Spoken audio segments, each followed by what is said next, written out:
Saudara, pemerintah resmi menggelontorkan paket stimulus ekonomi senilai 24,4 triliun rupiah. Sejumlah bantuan akan cair pada Juni dan Juli ini. Dan demi menjaga pertumbuhan ekonomi nasional tetap positif di tengah tekanan global, maka pemerintah menyalurkan 5 jenis bantuan dalam paket stimulus ekonomi. Yang pertama adalah bantuan subsidi upah sebesar Rp300.000 per bulan untuk 17,3 juta pekerja dan juga 565.000 guru honorer yang bergaji di bawah 3,5 juta. Bantuan diberikan selama 2 bulan, yakni bulan Juni dan juga Juli. Kemudian selanjutnya ada diskon tiket transportasi, tiket kereta api dan kapal laut yang didiskon hingga 50%. Sementara tiket pesawat ekonomi dapat potongan sebesar 30% dan bebas PPN. Program ini berlaku sepanjang Juni dan juga Juli yang menyasar jutaan penumpang. Pemerintah juga memberikan diskon tarif tol sebesar 20% kepada pengguna jalan selama libur sekolah. Stimulus senilai Rp650 miliar ini diberikan secara langsung oleh Badan Usaha Jalan Tol. Bantuan sosial pun ditambah, sebanyak 18,3 juta penerima akan mendapatkan kartu sembako senilai Rp400.000 dan 20 kg beras dalam 2 bulan dengan anggaran sebesar Rp11,93 triliun. Dan terakhir, para pekerja di 6 industri padat karya akan mendapatkan diskon 50% iuran JKK selama 6 bulan.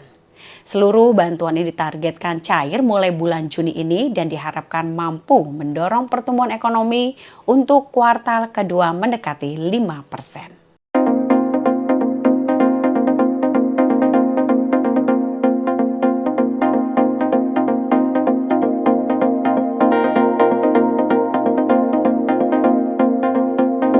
Momen Deddy Mulyadi minta maaf kepada warga yang tidak sempat disapanya saat ngonten. Saudara Gubernur Jawa Barat Deddy Mulyadi minta maaf karena bersikap sombong kepada warganya ketika tidak ada kamera untuk membuat konten. Namun bukan karena tidak sedang membuat konten. Deddy pun mengklaim ia sombong hanya di pagi hari saja. Sebab menurut Deddy, pagi hari adalah momen dirinya tak bisa diganggu oleh siapapun juga.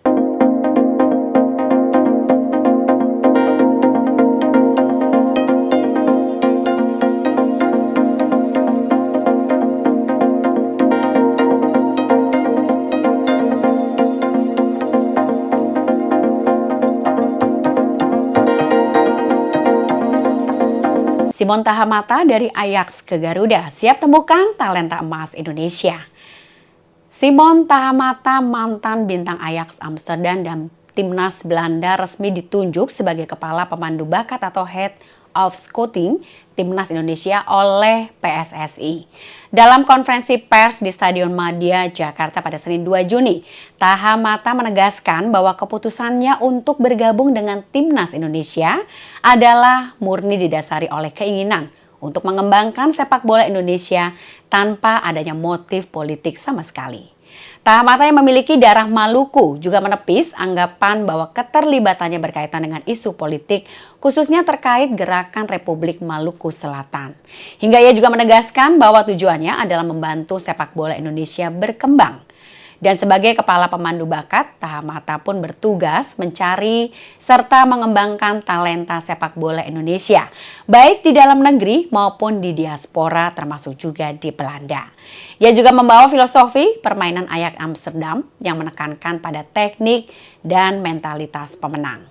Langkah PSSI mendatangkan Tahamata merupakan bagian dari komitmen memperkuat fondasi pengembangan pemain untuk menuju Piala Dunia 2026. Dengan pengalaman dan keahliannya, diharapkan Tahamata bisa membantu Timnas Indonesia untuk mencapai prestasi yang lebih tinggi lagi di kancah internasional.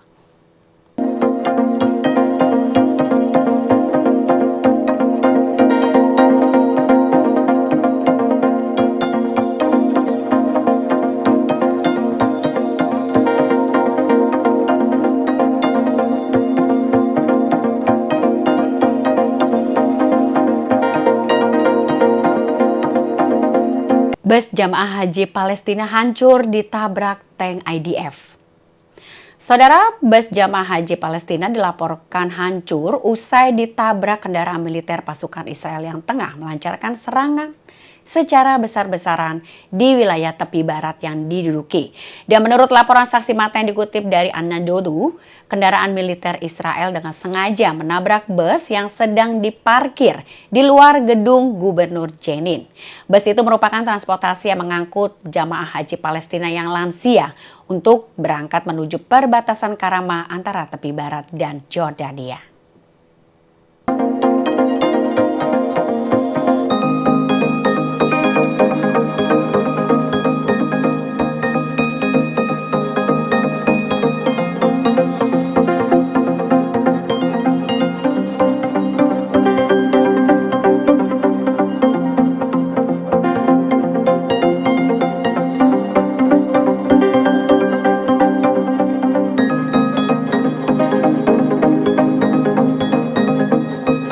Hitung-hitungan ala sains Wamen Stella Christie soal peluang timnas Indonesia.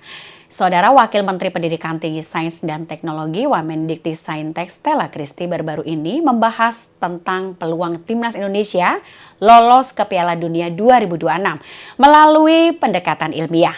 Dalam video yang diunggah di akun Instagram pribadinya, ia menyampaikan analisis probabilitas berdasarkan data statistik dan juga performa timnas. Dan menurut perhitungan Stella, peluang timnas Indonesia untuk lolos ke Piala Dunia berada pada angka 41,7%. Analisis ini mempertimbangkan berbagai faktor, termasuk juga performa timnas dalam kualifikasi, kekuatan lawan, dan juga statistik pertandingan sebelumnya.